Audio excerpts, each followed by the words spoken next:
Welcome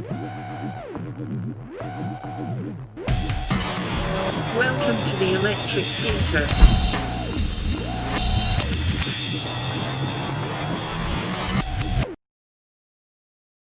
Hello. Hi. How's it going? Good. How are you? I'm doing well, thank you. And yourself? I'm okay. Surviving. Where are you at right now? I'm in New York. Okay. Yeah, How's the Upper weather? West Side. It's actually nice today. It's not as humid as it has been for the last couple of days, you know. But otherwise, it's the same filthy city. Right. Well, I like that filthy city, though. I like the filth of it, but I think every city has a filth, right? I mean, there's always filth everywhere. It comes with the beauty. Beauty and filth go hand in hand, I guess. But yeah. I love New York. I haven't been to New York in a long time. It kind of closed in on me maybe like 8 years ago. It just kind of like I got claustrophobic, and it just hasn't been the same, but I feel like it's coming back because I really was there a lot and kind of downloaded it very, very quickly. And, our label was there, and a lot of business was there when I was coming up. And there was always things to be done there, interviews, television, these sorts of things. But then I think maybe I just ate it too quick, and it just didn't agree for a moment. But I'm feeling my New York vibe coming back hardcore. Yeah. Well, I'm originally from Toronto, Canada, so I moved here almost 7 years ago, and I find that it took me about a year to get over the culture shock. But there's something about living here that you feel like if you can kind of deal with everything that's thrown at you, then you're going to come out a stronger person, because a lot of it, especially if you have no money, living here is, you have to learn how to survive, and there's so much you have to negotiate in order to kind of feel like you're staking your claim here. So it's challenging, but it's also rewarding in the end. Do you think do you believe and feel it's much different from, you said Toronto? Did you say Toronto? Yeah. So obviously, you're from there, so I'm just going to loosely say that's home. Is it just greatly different, United States, New York City? I thought that it wasn't because, before I moved to New York, I was, going back and forth to the States quite a bit for, journalism work and whatnot. And but when you actually live here, there's a lot of differences in terms of just cultural differences, how people, act and react is different. I do like the fact that in New York City, people say it as it is. Like people are very harsh, and they're very to the point, and they don't take any BS. And I do love those, those aspects of kind of how people, because there's just so many people crammed into, a relatively tight space, you've got to kind of fight or claw your way. I'm sounding melodramatic. It's a struggle. And so I think that, in Toronto, it's definitely, a regular city, busy city, but it is definitely way more passive aggressive than it is there than it is in New York. So I'm kind of glad to kind of be away from that stuff. I agree with you about the no BS meter in New York. However, I've always felt that sort of mindset. I felt it was acceptable from anyone born and raised, but anyone not from New York and abiding by that attitude, I felt it was just as contrived on someone's dream. Like, everyone gets in a mindset. Like, I feel like right now, I've been saying a lot, I feel like everybody's right because everybody's wrong. And I just don't have time for that, So in New York, it's like, cool. It's like, cool. Everyone is no bullshit, but because of that, you're missing everything. And that's just how I felt. Like, I just felt like, wow, you don't take a moment. You want to feed me the line of, like, move, move, move. That's cool. It's going to move right past you. I love that attitude in New York. I've learned so much. I have a lot of mentors there. I have a lot of really good friends born and raised there. I'm still trying to figure it out. However, sort of like Los Angeles, you go to Los Angeles and it's got this sort of, I'm going to take what I want and do what I want sort of thing. And nobody's from there, no one's from there. So it's hard to hard to abide by these sort of social restraints when you're not even from there. You know what I mean? So that's how I feel. But New York is always like that, straight to the point. I've always loved how when you're on the street, you can look someone in the eye, and it's like you both have that one moment to acknowledge, and then it just goes from there. It seems like there's no other eye contact, I notice. It's just like a look once and then go on. And L.A. tends to be a little bit different, I think. It could be lots of looks for a long period of time. I don't know. It's funny. Cities, Yeah, here, if you look more, I do agree that, like, one thing that I knew, and I moved to New York when I was in my 40s, which I'm very glad I did, because I came in knowing that I'm not a New Yorker, I'm Canadian, I'm here for a reason, and there's a certain level of respect you have to give to, and I lived for the first 5 years here in Brooklyn. So in Brooklyn, and I lived in not the greatest part of Brooklyn, but you just learn very quickly that you have to have respect for your community, the community that you live in, that, basically I am a gentrifier, or I was a gentrifier back then, a black gentrifier, but one still, and that you can't impose your judgment values on people. Because you have to understand that the way how people have grown up here is vastly different than my upbringing. And so it would be foolish of me to come in and say, how come there's so many, crackheads on the street? How dare they, or this is ruining my neighborhood, and then you have to take a step back and say, let's look at the socioeconomic issues within this community. Am I, as a gentrifier, contributing to this? Or and you don't have to necessarily like or understand everything, but I do believe in respect.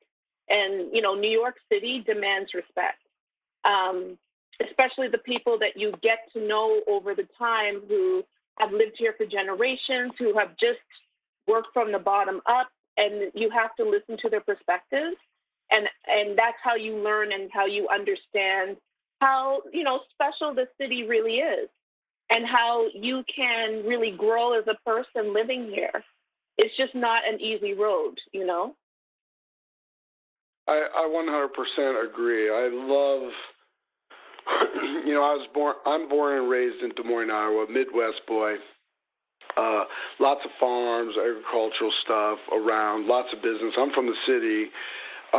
And I always wanted to go to New York for these reasons of the cultures, all the cultures coming in from different places and building lives and stuff growing up. My parents always talked about, but I absolutely agree with you. It's a no bullshit place. It's wonderful.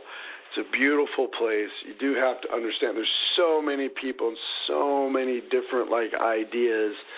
And it's really cool how you say it. I wish more people would take the time to notice where they stand. I do something just the same. I get up every day, and when I go outside, I ask myself, what the fuck is really going on? I don't care about the mailman and the the lawn and these things. I'm like, what is going on? What is really happening here? So I like that you're plant your feet, admit you are or are not from a place. Take a look around. Try to put yourself in a situation that someone else maybe is in. I don't really like the saying, walk in someone's shoes, because what if the shoes don't fit? You know what I'm saying? That's a deterrent right there. That's a deterrent right there. You know what I mean? None of us were born with shoes, so let's just alleviate that. But let's just say walk in someone's shoes. So that's really good. I mean, I think that's something we all get away from, is like that aspect of just reminding ourselves, like, I guess I compare it to like road rage now. I'm 51 years old, and I never had like real bad road rage, but I might say things about people I shouldn't, just in private, just because I'm mad, and I say things, and I probably say it in private because I get away with it, and it makes me feel better and whatever. But then one day it hit me, you grow older, you grow wiser, and I realized, this person in front of me, their parents might be in hospice right now. They may have been diagnosed with cancer. Maybe they got new puppies and they're, peeing all over the floor like mine are, these things.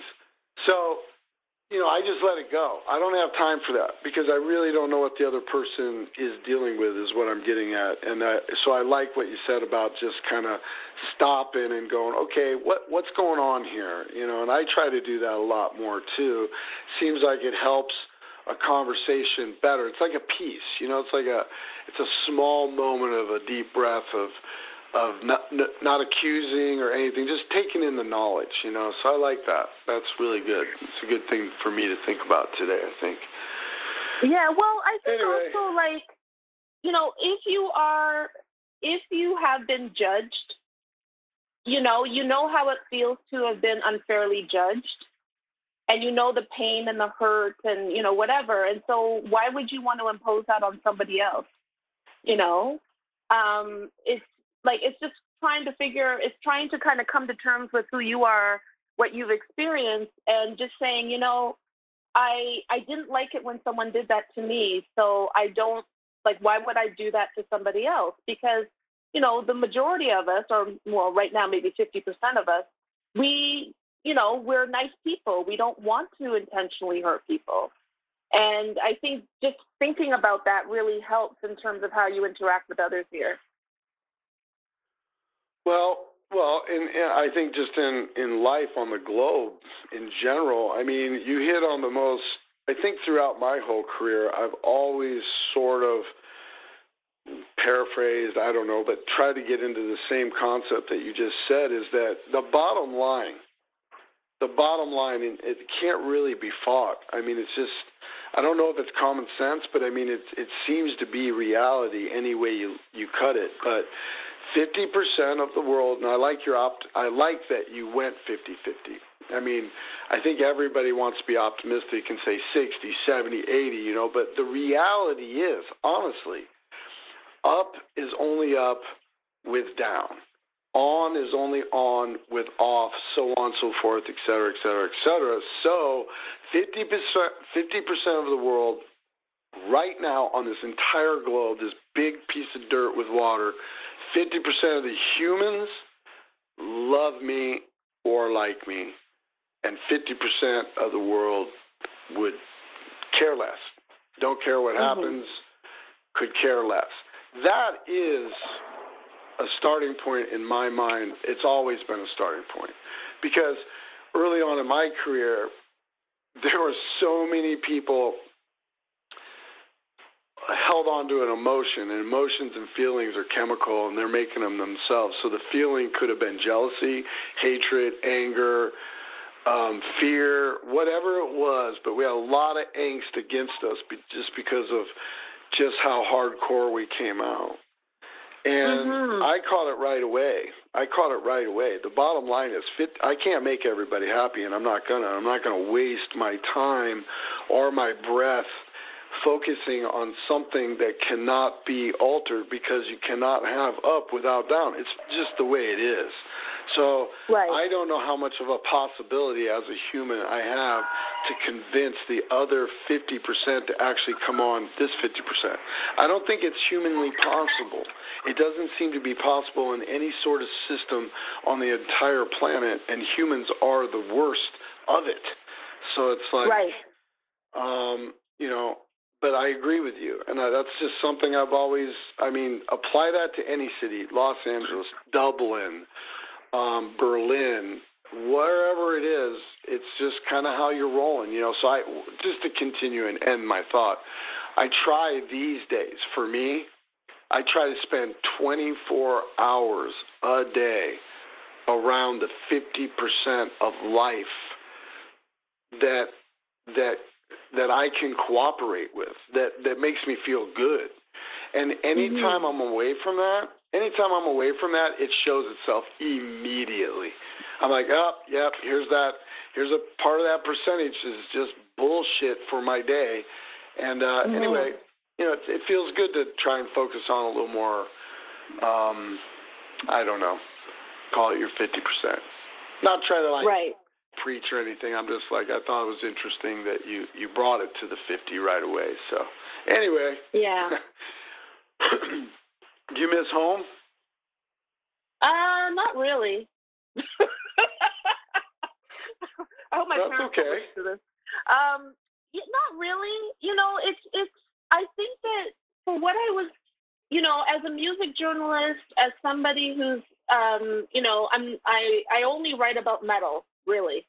And, you know, for what I was doing in my life, in my career, I had to be here. And I think that also in terms of being, you know, Black and in Canada and really struggling in some ways, I really needed to live in a Black community. I needed to live in a community that was densely diverse.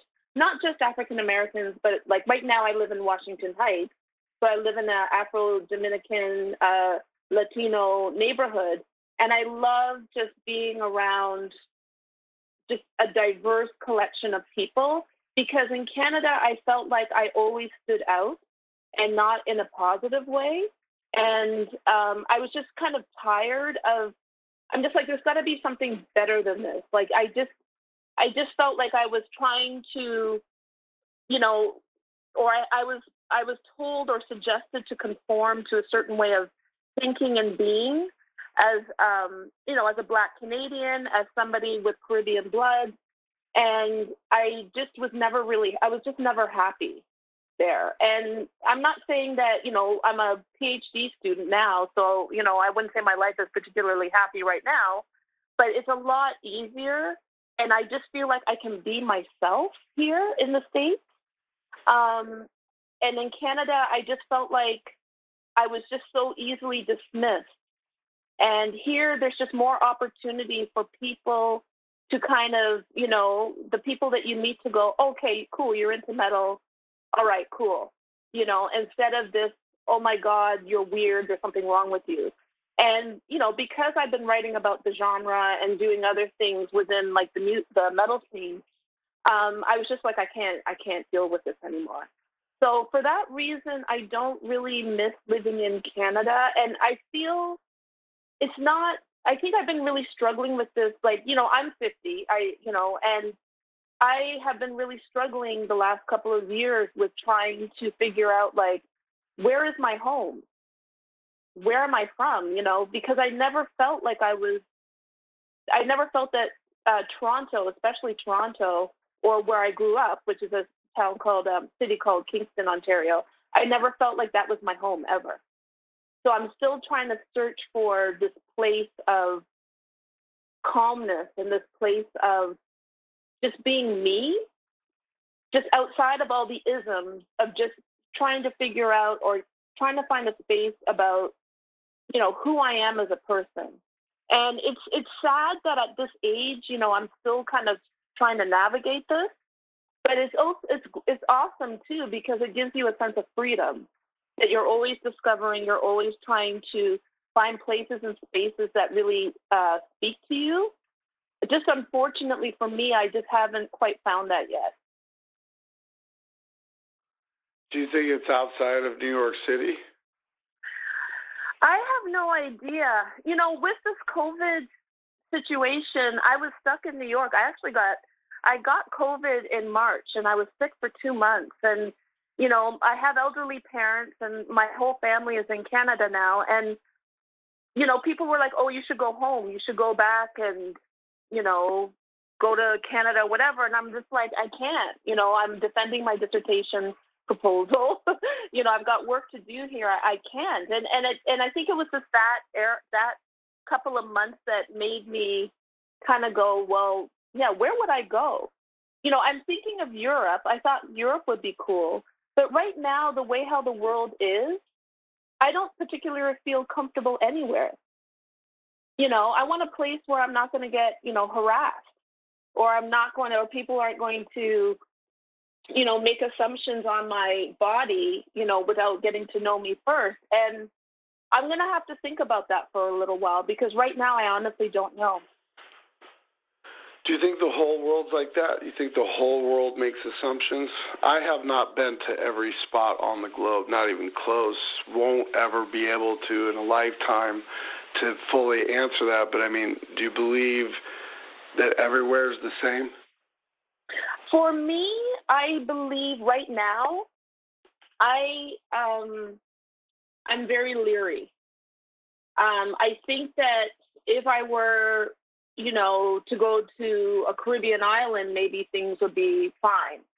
But it's also are you willing to take that chance? Some people don't think, I tend to overthink things. And I think some people will just pack up their bags and go somewhere. And I just don't want to pack up my bags and go somewhere thinking that it's going to be this weird, it's going to be, manna from heaven, and then get there and then realize that all the same BS that I was trying to leave behind is there. So I think it has more to do with your positionality and who you are and how you deal with the environment around you. And as I get older, I'm becoming a little bit more curmudgeonly. So I'm sort of like, now I'm a little hesitant. I'm like, I don't know. I have traveled. Like you, there's no way in hell I'm going to get to every country that I want to go to. Maybe one day I will, but I've had enough experiences to be a little wary. Let's put it that way, for sure. Well, do you like humans in general? Is that a trick question? Sorry. No, let me be honest. There's no trick questions here with me or the Electric Theater. There's no drama angles, nothing like that. Just genuine interest and conversation between two people that don't know each other and could get down any wormhole for any reason.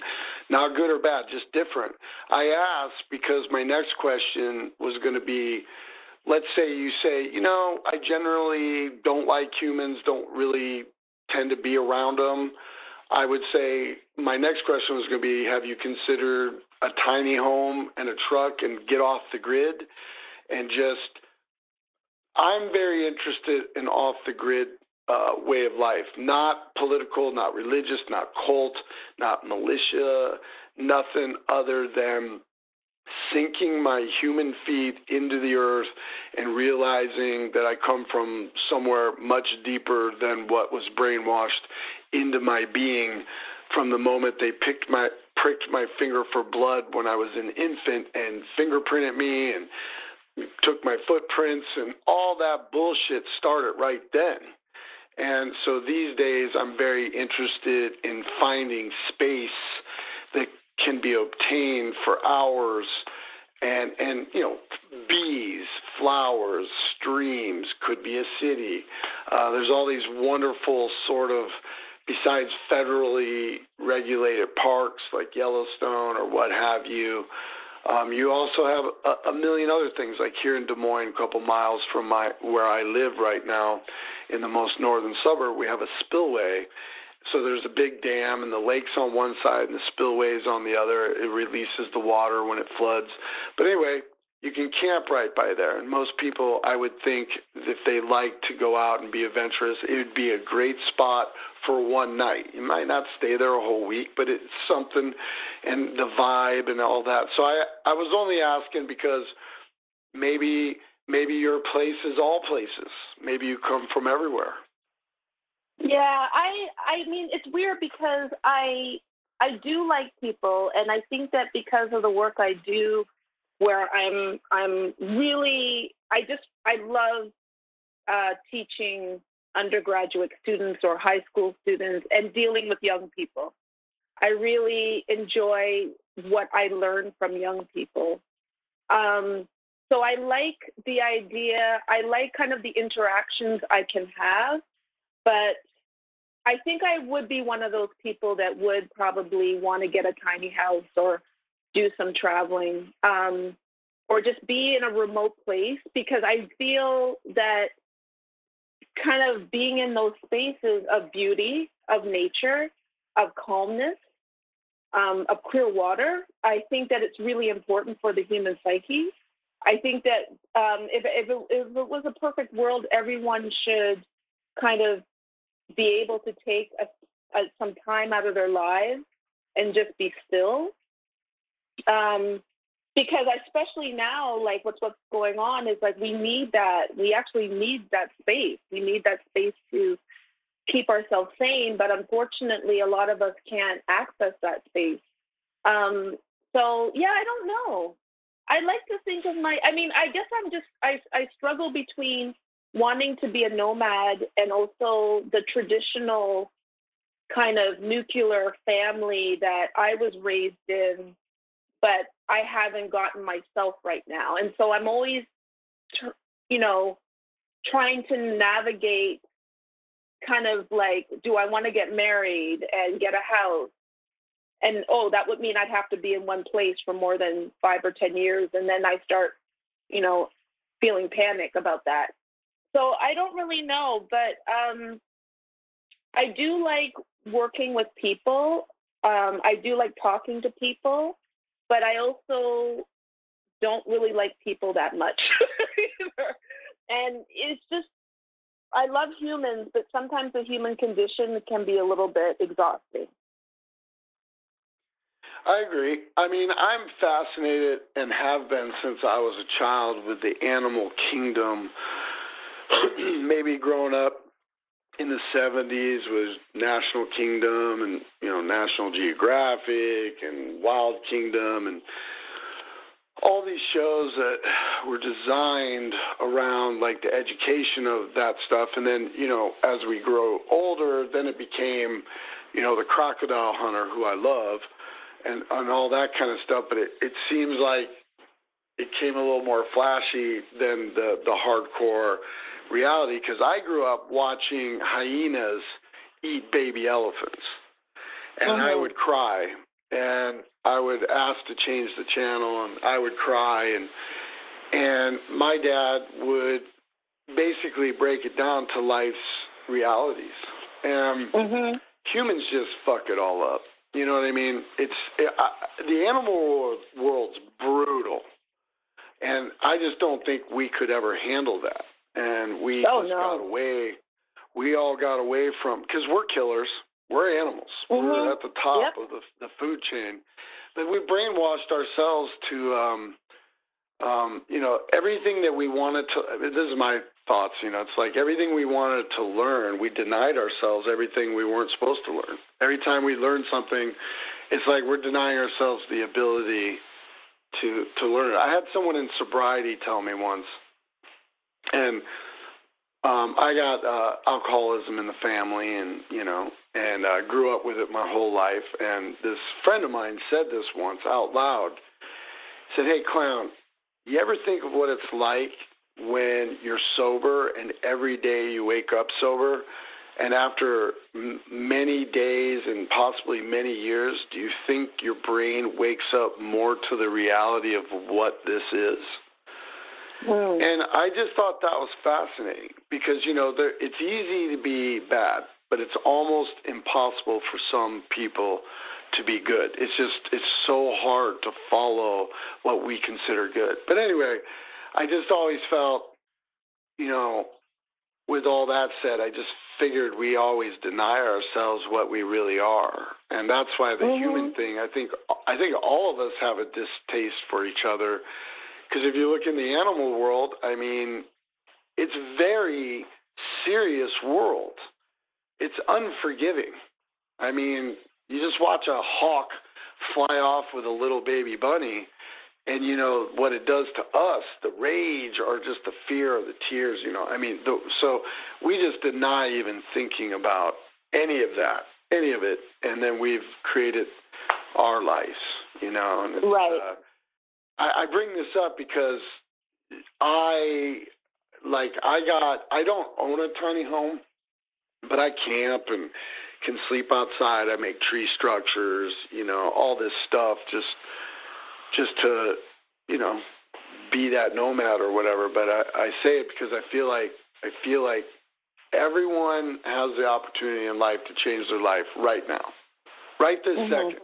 We don't want to believe that, but at the same time, I do believe that not everybody has the ability to have the space, but I do absolutely 100% believe everyone can go obtain the space. Obtaining the space doesn't have to be monetary. It has to be potentially spiritual and mental, could be physical.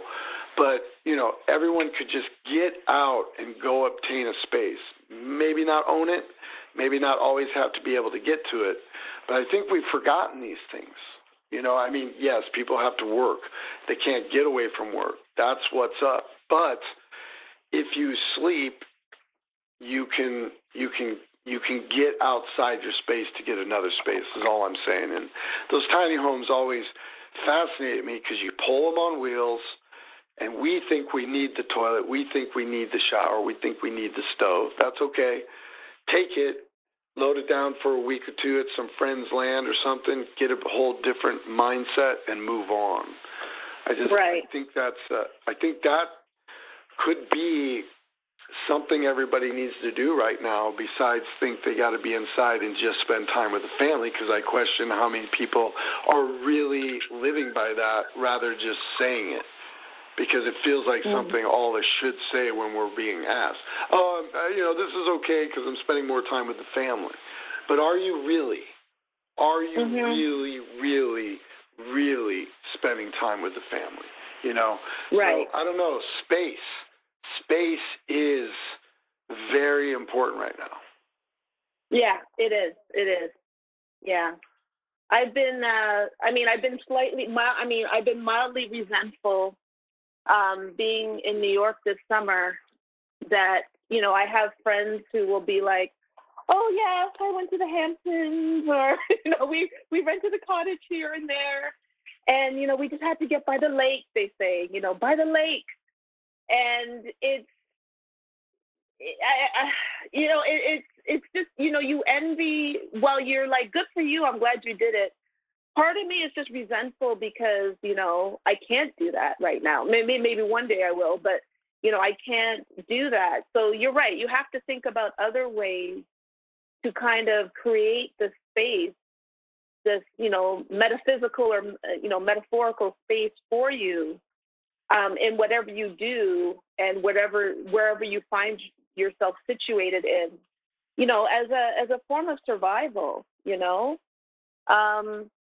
It is. There's a lot of stigma too about COVID, where people are like, oh yes, people have moved home to take care of their parents or moved home to save rent, and everybody is like, yes, you're doing a great thing. You're spending time with family, whatever. But if there was issues within the family unit or issues within the relationships that you have before the COVID virus, how do you think they're going to be now when you're cooped up with somebody that you've got some interpersonal issues with? So you still have to find that kind of space for yourself, because the environments that or society tells you that are spaces that you should be enjoying or that you're expected to enjoy, they're most of the time that they're not. And that's when people get, very, very depressed and upset and don't know what to do. Well, I think also people forget that there's space in, a crack is space in between two stones. You don't have to have 1,000 acres to get away. You don't have to have a tiny home. You don't even have to put on some running shoes and running shorts to get out. You don't have to have an umbrella. You don't have to have a map or GPS or even a phone to get out. There's all sorts of cracks. Climb a tree. Just do it. Climb a tree. There's a space. When's the last time you climbed a tree? Anybody. Just climbed a tree, got a different perspective on what's going on from down to up. So I've always believed, like, I used to be into this stuff where, it's snowing out. I need some depth. It's snowing out. It's overcast. I can't see the sun. It's been like this for, how many ever days. It's wintertime. It's February. It's psychological. That's why they came up with 48 days in February, because that's got to be the suicide month. Give it another 3 days. You're really making things hard in February. So what do? Go out to like a pond, walk out onto it, blow the snow away with my hands and feet, lay on my back, realize I got 15, 25 foot underneath me. Just stare. But put some depth in between me and everything. So there's space everywhere. There's space to obtain. I just don't know why we don't know it anymore.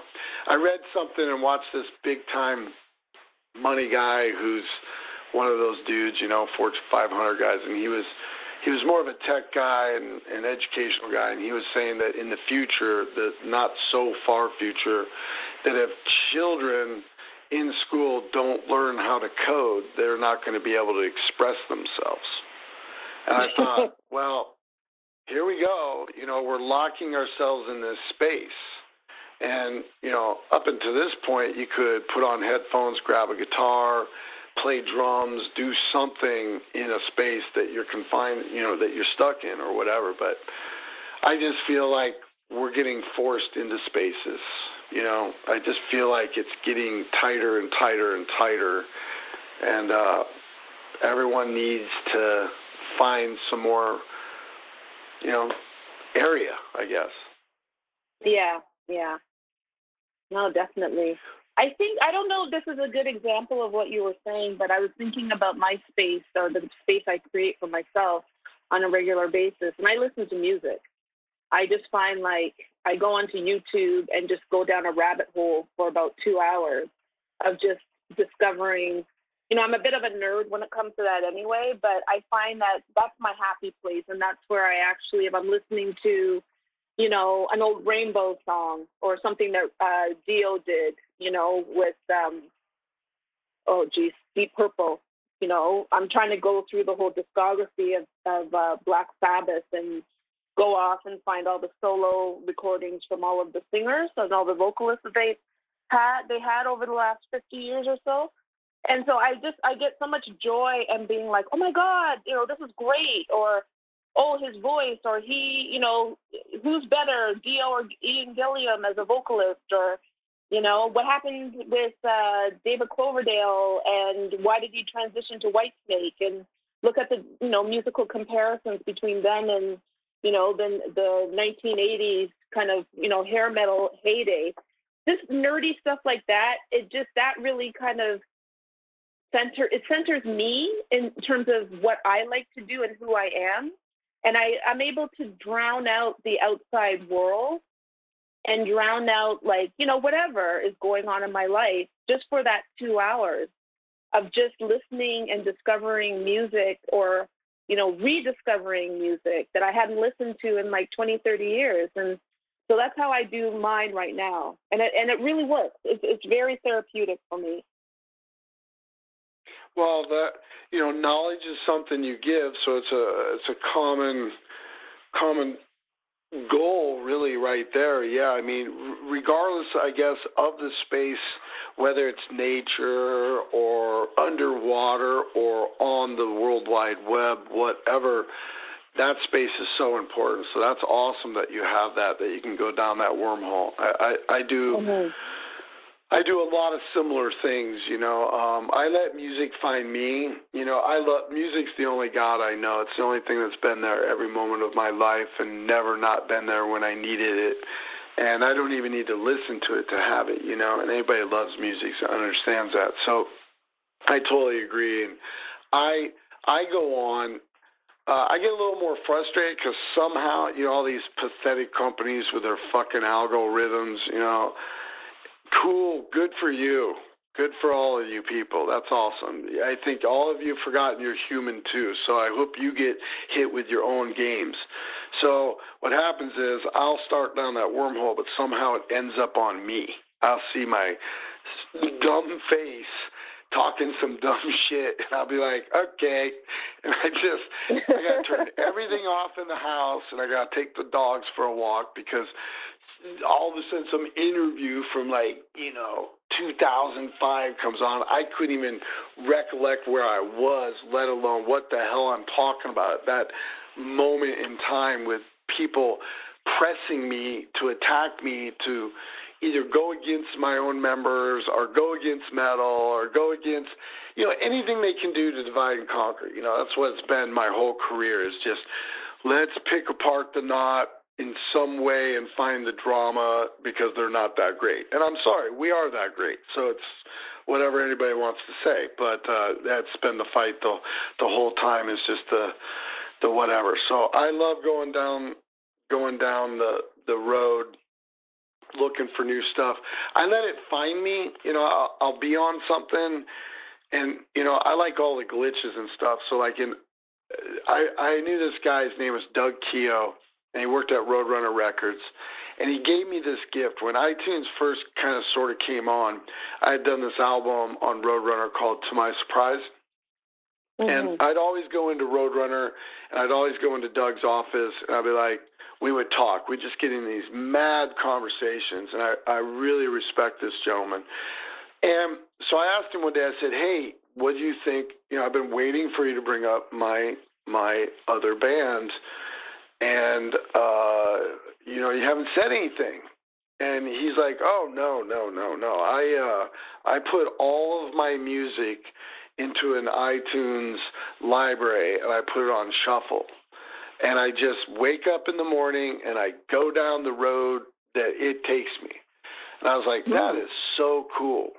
I was like, what a way to do it, because, I love music so much. I think, what would a Van Halen album like Fair Warning, what would it be like if you just put it on shuffle? I'm just talking like I had to think back then when shuffle was introduced to me through him. And sure enough, like 2 years later, he called me just randomly, and I was like, what's up, man? And he's like, I'm on the subway or something like that. I remember Subway, and he said that he heard the song Sunday, and that's one of the songs on my album. He's like, it came up today in the shuffle. What a wonderful song. And we went into it. We talked about it for quite some time. So that's kind of how I do it. I get on something on YouTube, and hopefully it'll kick me to something else and kick me to something else. And most times it just does. And sometimes I got to turn it off because it goes somewhere I'm like, where did this wind up? But no matter what, it will wind up on my dumb face. It'll be there. And I'll be like, what are you talking about? Get out of here.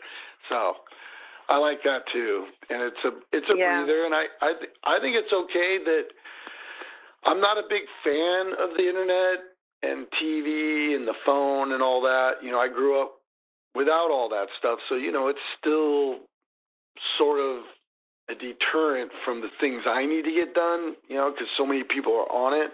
But I do believe, get busy with change or get busy being left behind. I mean, that's a reality. So I do my best, and I try to glitch out everything I'm on to get the most satisfaction artistically out of anything, Yeah. That's interesting. Well, do you mind me asking you a question? Please. God, I love it when people ask me questions because it's like, you wouldn't even believe all this stuff I do with this. I don't know if people know what I'm doing, but it's interesting to me to to listen and watch people try to figure out what I'm doing here. But yes, please ask me a question. Not enough people ask me questions while we're having these conversations. Okay. Well, I mean, I have a couple, but I'll start off with one.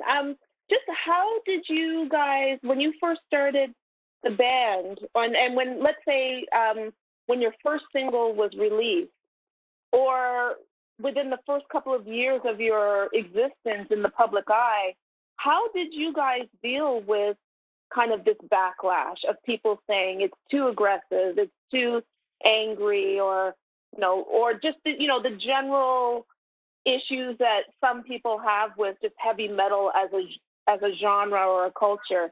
In terms of the band or even just yourself, how did you deal with this resistance? Because I know that you had previously said, excuse my language, but, fuck all y'all, in terms of, people are going to love us or hate us, and that's the way it's always been. But being a young man and dealing with this kind of resistance to the music that means so much to you, how did you deal with that? Well, I'm a fighter. Mm-hmm. So, first of all, I was brought up to not give a fuck what anybody thinks in this world.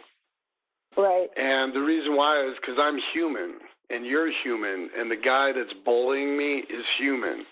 The guy that's 7 foot tall and 350 pounds bullying me and wants to whatever, unfortunately, if it has to get physical, he can go down just like I can go down. These are the realities of life. These are the realities of life. So what really turns me on is that I love epiphanies. I love watching the light bulbs go off in front of people's heads because I don't judge. I don't. So the thing is I'm not the guy who goes, I told you so, I told you so, I told you, ha, ha, ha, ha. No. I'm the guy that stays the course. I'm here waiting for the light bulb to go off on your head, and I'll be there when I see it. I'll see it. And that's all I need, because knowledge is something you give, and my band's the best band in the fucking planet, period, to this day. That's what I said then. That's what I'm going to say now. You know why? What difference does it make? People are going to hate on me. They're going to hate on the band. They're going to hate on the genre. They're going to hate on my hair, my eyes, my shoes, my family, my name, the way I talk, what I say, what I write, what I do, how I sleep, so on and so forth. Back to our 50%. I knew the 50% then. So if you were doing an interview with me and you wanted to bring your wise game and you think you're going to get through it, I'm going to call it out for me. So if it's game playing, I'm going to be rough, because what difference does it make? I call it like the morning radio show complex. I mean, I'm not even going to do it because I don't even want to hear myself act that way, but like if you've ever done morning radio, you just know, like, it's just overamped. It's just insanity because the general public is on radio. What is the biggest piece of rock and roll pie? Radio. Why? It's community. It's still, to this day, radio is so important to music, period, because it's community. Don't drive down this highway. There's a fire. There's a 2-car piled up. Here's the new one from Whitesnake, or whatever, only because you brought them up. So my thing is that I'm not going to listen to people be amped because their bosses or their editors or their people want that for the general people that can't think beyond themselves, that just want that. I mean, there's all these hypotheses that prove what people can handle and do and want. That's cool. I know that. I know for a fact what people want, and I know for a fact the majority didn't want us. I like that. I like that. Bring it on, because when the light bulb goes above your head, oh, it's so much satisfaction for me. It's not anger. It's not prejudice. It's not getting even. It's not a threat. It's not competition. It's fucking human. The bottom line is my band is the shit, and nothing you're going to say is going to change my mind.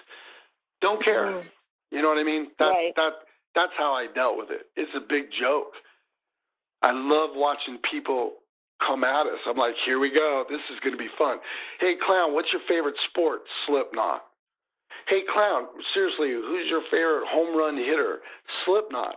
Keep asking me sports questions because Slipknot is my only sport. So if this is a sport interview, I don't know who gave it to you, but Slipknot. Is the interview over? Thank you. Have a nice night. Enjoy the show. See what I'm saying? Like, they're just there for the bullshit, so I'll be here for the bullshit too, right?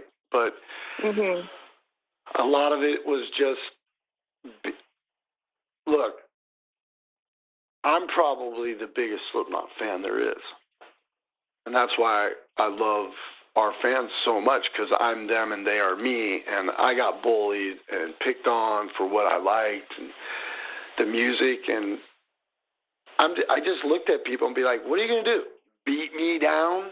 You know, like what? No, this is me. So fortunately, I had that pillar of staying the course and that strength for my attributes and my assets. Fortunately, my parents gave me that, you know what I mean, to just do that. And I do realize I have a lot of friends who can't stand tall through things, and it's hard, you know what I mean? So I'm not trying to come off too strong, but I do, because, man, everyone was like that. I could call out so many band guys that just talk shit to my face when we were nothing, just literally just condescending me right to my face. And I would listen.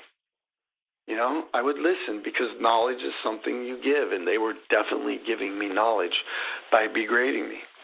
Just made my fire that much more, that much more believable. I don't need a fire to take over. This isn't get even day.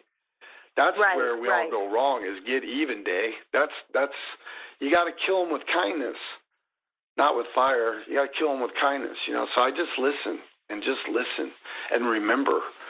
And then we have the conversation 20 years later, and it's a much different conversation. But you know what? I still give a hug, ask how they're doing. We don't bring up that conversation. It's all good for both of us. You know what I mean? Yeah, Well, you're a better person than me. But I think that's where you, I mean, that's where personally I'm trying to get to, in terms of, I don't believe in revenge. I believe in the best, I guess the best quote unquote revenge you can have is just to continue on and do the work that you want to do, regardless of, whatever is thrown in your way.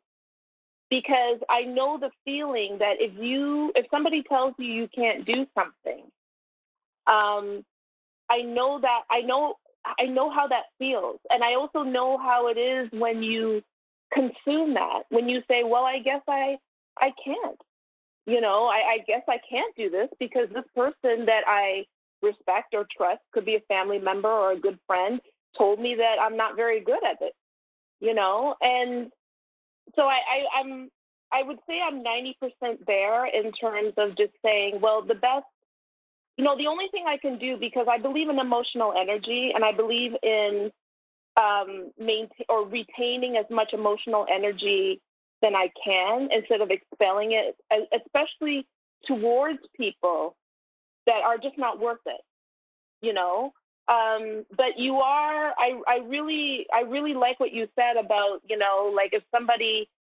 says something to your face, and you can come back years later and have a conversation, because you have that sense of self. You are proud of what you do, and you know that the product that you are creating is a valuable one.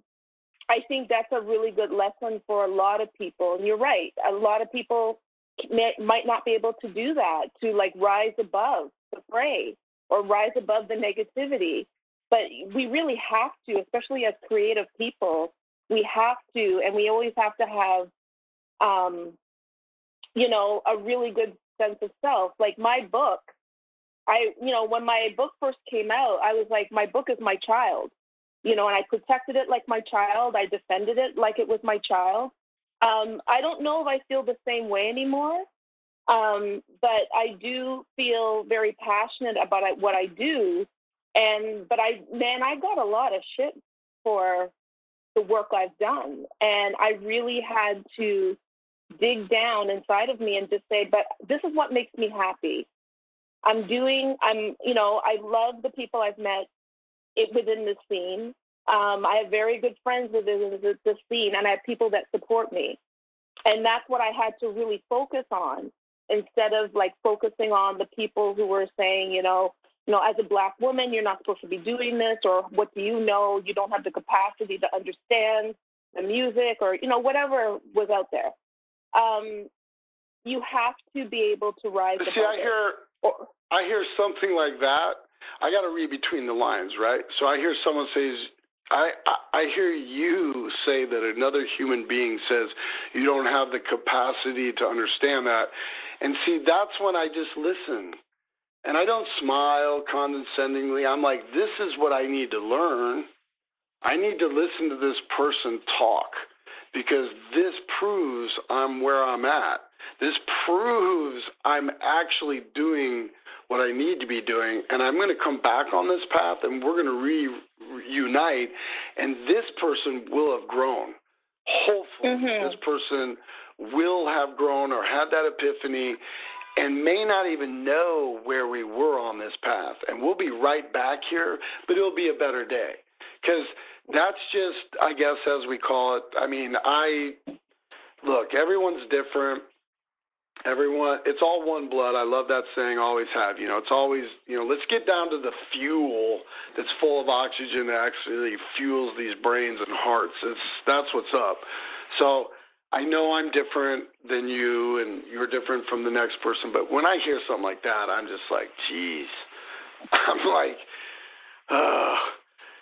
you know what I mean? Like, I want to say all hope is gone for that person, but I believe in hope, always have. I'll go on the record to say that. But, you just, very interesting. I'm sorry I went on that, but man, you don't have the capacity.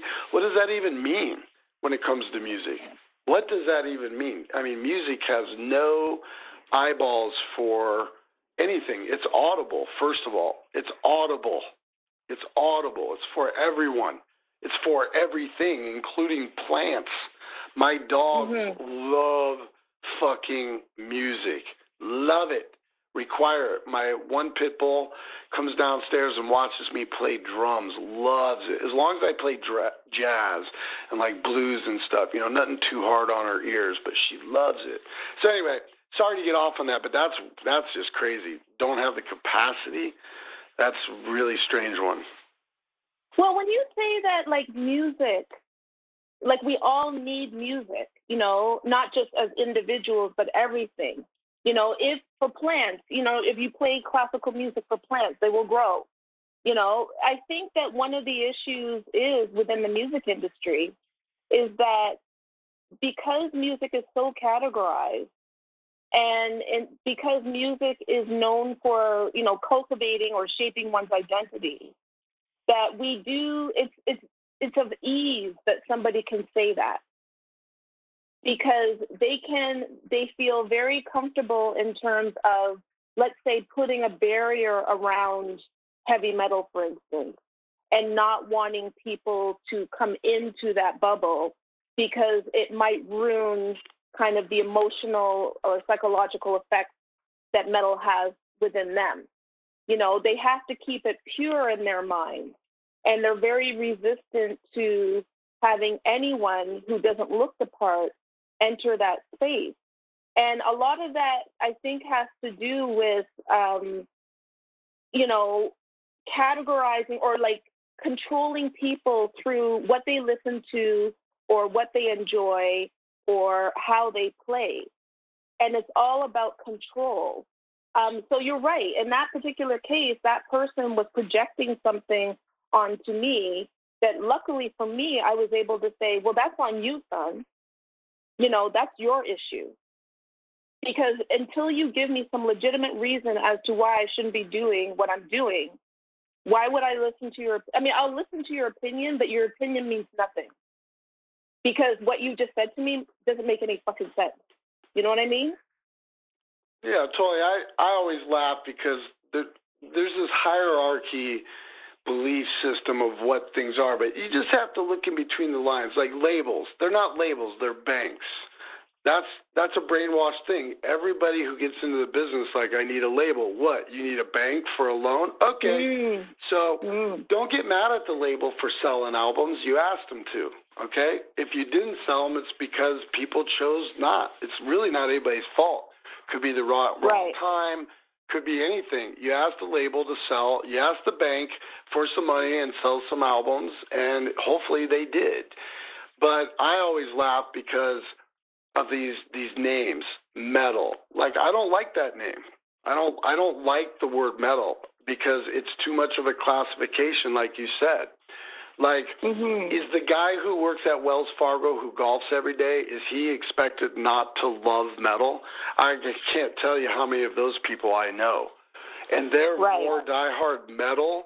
They go to church. They got the 4.5 kids.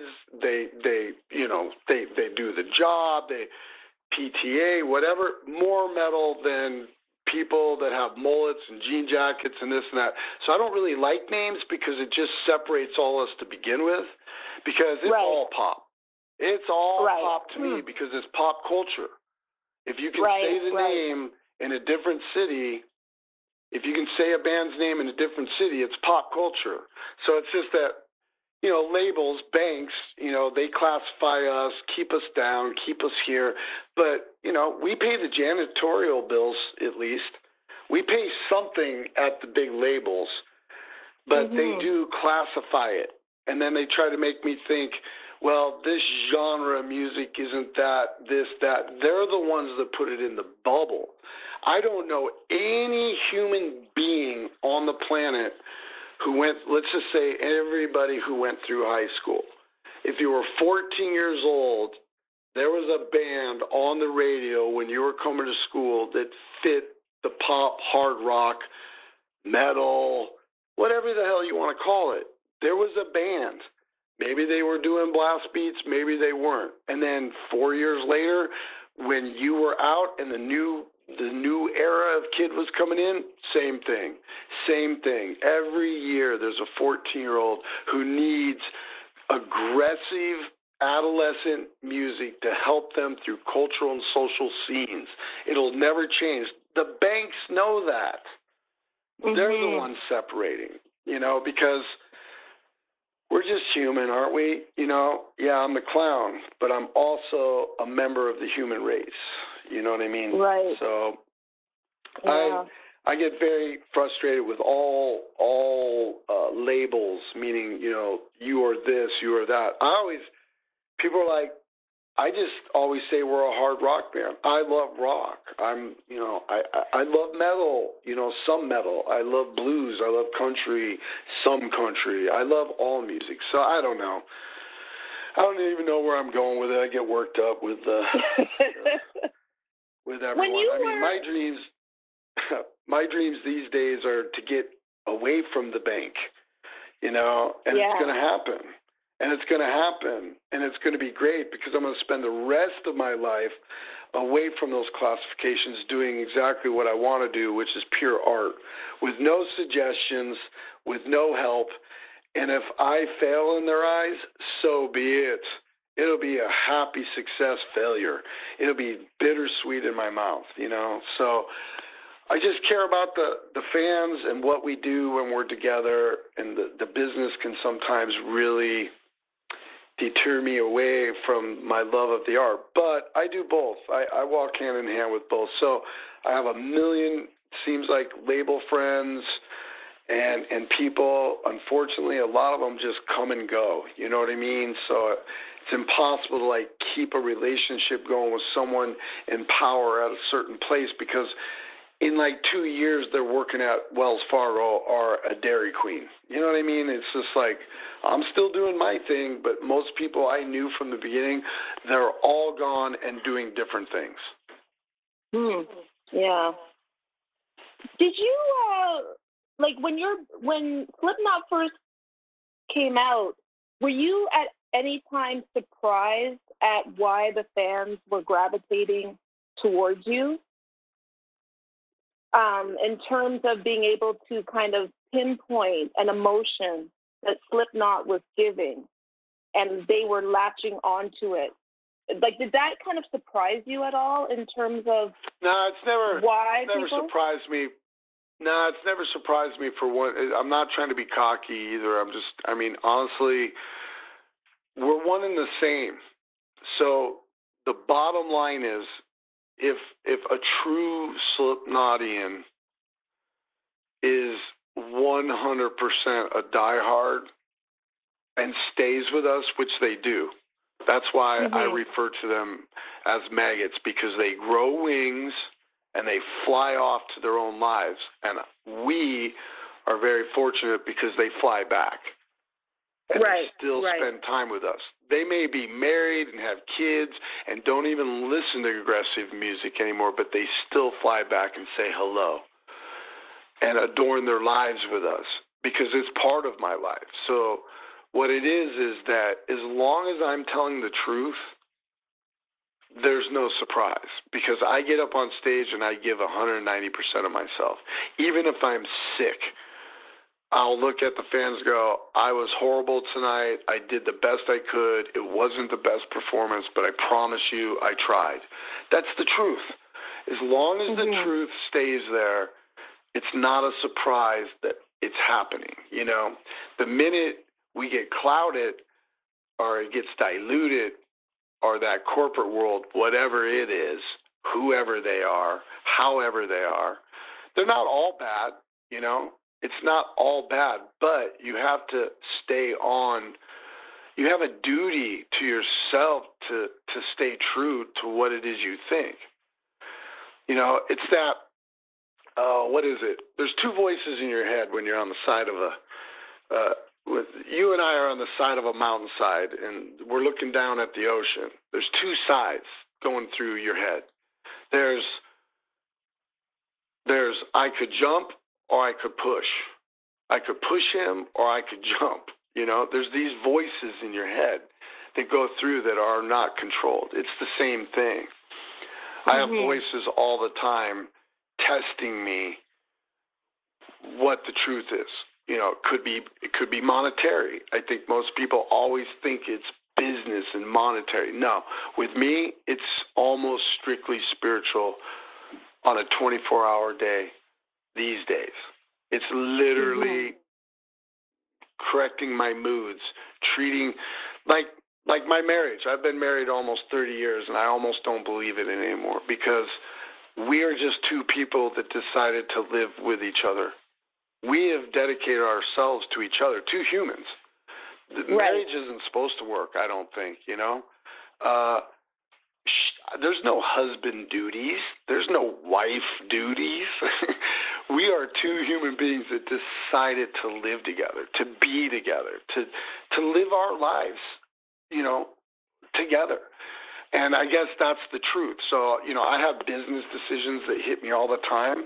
I have things that could excite me, but then I could say, oh, this is a false, you know, this is something that could hurt me later. And same with spirituality and mental and physical. When COVID hit, the first thing I did, I got off a tour and we were supposed to go to Japan in a couple of weeks. First thing I did was go, okay, I'm going to be manual. I'm going to haul logs and cut trees, and I gotta keep in shape, because if I sit around and play World of Warcraft, which there's nothing wrong with playing World of Warcraft, everybody. I love it. I play it all the time.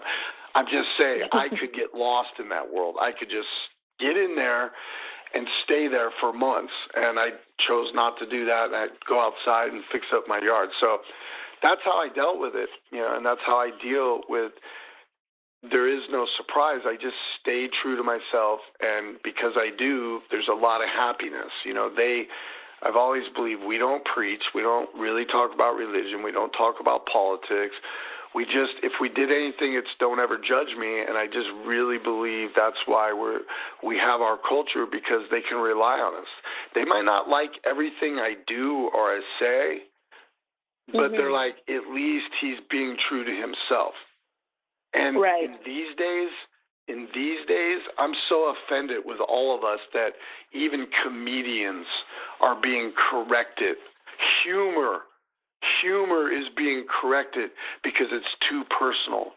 That means we're all fucked up. That means all of us are fucked up if we can't take jokes. You know, we invented jokes. We can't take them because they're too personal. So I get tested like that all the time. But, you know, it's just, it's truth. And I say it windedly and this long because lots of friends, lots of people having a hard time right now. And I have my hard time, you know. And I guess that's how I do it. I'm so blessed to be a part of the culture we are, you know, and it's always been great from day one till now. It's been the same. It's never changed. So we're just extremely lucky. Yeah. You know, one thing I found interesting about Slipknot is that I've interviewed a lot of young people, a lot of young Black people who are into metal, and you are the first band that they discovered, and it's all for that reason.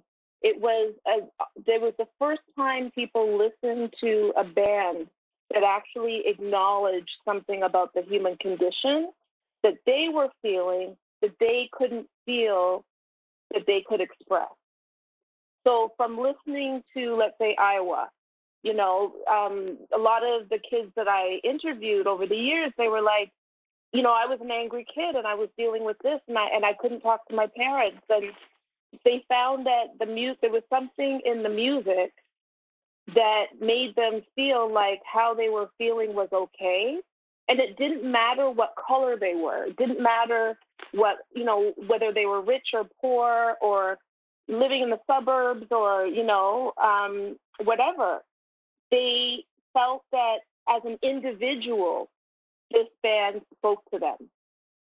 And I always found that fascinating in terms of kids who might be listening to hip hop, but they heard Iowa and they were like, there's something different here. There's something that taps into that human condition that speaks to me like nothing else has spoken to me before. So it's interesting in terms of the popularity and the success of the music, but also the success that you have had in just acknowledging, maybe even subliminally for you, but acknowledging to young people especially, you're okay. It's okay to be angry. It's okay to feel alone, you know, but you can get through it. Most importantly, it's okay to be human. Right. We're so angry. Right. Everyone's so angry. They have been. It hasn't changed. Today is no different than 20 years ago. It's just that it's in your face. I mean, all these issues have been going on since life started. None of us that live today would want to live in the Middle Ages. We just couldn't hang. I mean, they just pull you out of your house and hang you on a tree. You know, they pull me out, go, this guy thinks he's a magician. Boop, dead. You know what I mean? Yeah. Like, nothing has changed. We've just gotten more. We've got more of an ability to hide behind things that protect us from getting called out from the truths. That animal kingdom I'm talking about. You know, my thing is, it's like, look, I'm going to say what I want. I'm going to be who I want, but I'm not going to be who I shouldn't be. And I'm not going to do what I shouldn't. I'm not going to ask for what I shouldn't have. I'm going to be what I know I have to be, which is just, it doesn't feel good to be a liar. It doesn't feel good to be a cheater or a stealer. They're all the same thing. You know what I mean? So maybe subliminally we were, but, you know, music doesn't have eyes for wrongdoing. You know, it's for everyone. Vibrations for everybody. Energy, all that. You know, so I don't know. We could talk for hours and hours and hours on that one. All I can really say is that I don't think about it too much because I'm just very lucky to have been in the generation I was in and being given the chance to have somewhat of a voice to at least help bring people together. That's all it is. But at the same point, there's also the other side that I'm still fighting. And when I say fighting, it's more with love and knowledge these days, but in the early days, it was just straight up fights. You know what I mean? It was very hard to stand tall. But, yeah, I don't know if I just answered anything or not. It's typical clown bullshit. Yeah. I think that's what I'm talking about. Somehow luckily it's not being filmed, because I would get on, I'd be checking out Fever Ray or some bands that I like, or some obscure video by, Genghis Tron or something, and then boom, there'd be me going, blah, blah, blah, blah, blah, blah, and I'd just be like, gotta go. No, but it's all good. Well, I was going to tell you this. When the interview was set up, the office, the people that helped me, set up this stuff, they did make me aware of your book. There's no way possible I was going to have time to finish it, collect it in my brain, and download it enough to, really give it, that moment. But I'm going to check it out for sure. I just need to give myself a little time or whatever, but I hope let's spend just a moment on that, and then, it's going to be a whole day for us here, so, I like to keep it around this time, but tell me a little bit about your book, what's going on there. Okay, well, the book is What Are You Doing Here? A Black Woman's Life and Liberation. It was originally published by A Bazillion Points in 2012. Actually, on Monday of this week, the second reprint is out, which is, a little bit more revised and updated than the first, version that came out almost 8 years ago now.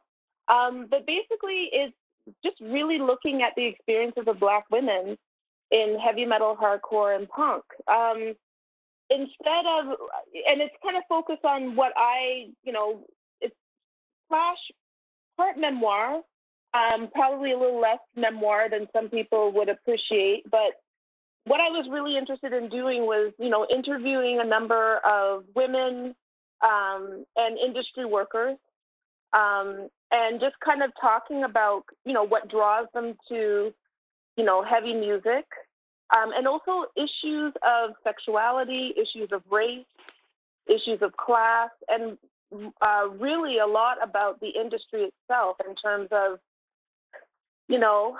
why people should, or why heavy metal or hardcore punk or any kind of heavy music is actually a really good scene for Black women to get into.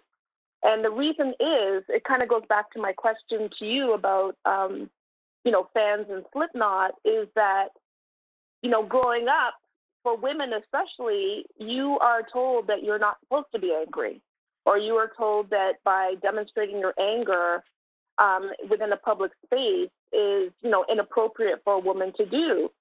And when you're dealing with racism and sexism, but also growing up in an environment where we do have all this, these access to different, myriads of different styles of music, why is it that Black women are kind of shut out of these heavy music genres?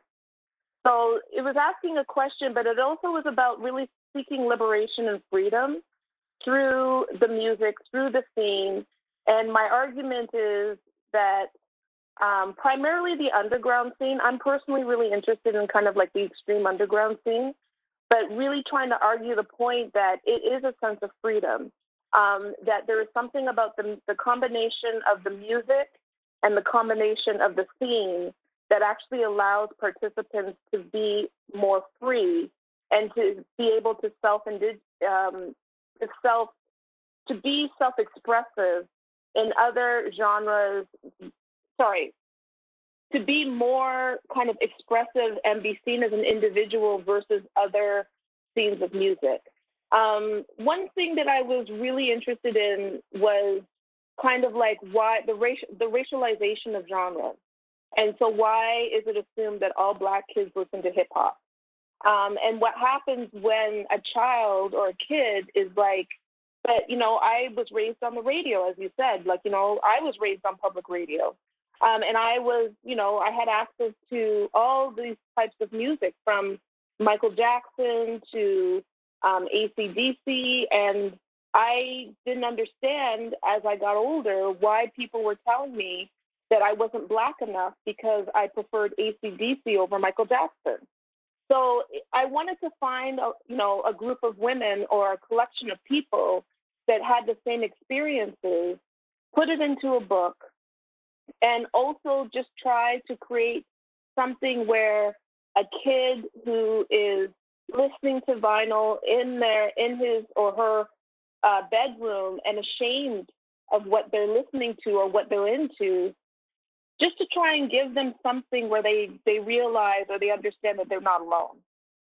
And so through this 8-year journey, since the book was originally published till now, it's been fascinating how many people I've been in contact with over the years who have been like, I don't feel so alone anymore. Because people are ashamed of doing something that is not commonly thought that their ethnicity, their gender should be doing. So this book is kind of challenging that and trying to encourage people just to be themselves and to participate in whatever spaces and places they want to, and that they can add and complement these spaces versus what we are told, which is that we don't belong in these spaces. So that's basically the book in a nutshell. Gotcha. I like that. I haven't really thought about that word ashamed. I try to apply that to myself with being a young man, discovering film, fiction, all that. I hadn't really thought about that word ever. I'm going to think about that and see if maybe I had ever felt that way about something. I've always been sort of full on, but again, this world, everyone needs to recognize people's strong points and recognize the fragileness of people's weak points instead of devouring them. So one thing I like to tell everybody that I talk to is I always want to return this and pick up a conversation again, hopefully in person, and build on what we built on. So next time we talk, I can't promise because I never know what's going to happen, but I'm going to get most of that book down in me so I can be able to, further that conversation about that. Maybe you'll think about what we've been talking about or whatever, and we'll just pick it up. Definitely. I'd love that. Well, you have a great day. Thank you for sharing your day with me, and try your hardest to go out and get that space today. Get that space. And if you can at all, don't worry about the first person that asks you. Get up in a tree somehow. Just get up in a tree, on a branch. Have your friend get you up there. Stand on a branch. Hug the tree. Have a conversation. Feel the strength. Look at things differently. Think of clown. And I will go down a wormhole and check out some things with you. I'll go down a wormhole tonight in your world and just sift through it. And then not long from now, we'll get back on and we'll continue this. So come up with more questions, and I will as well. And you have a great day. Great. Thank you so much for having me on. I really love this conversation. And yeah, hopefully I'll see you again soon.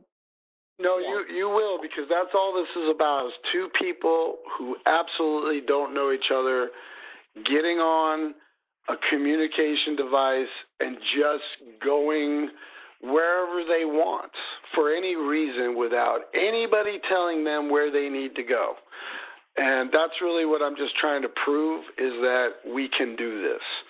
All of us can do this. So definitely. It's just my little bit of trying to help, I guess. So we'll see.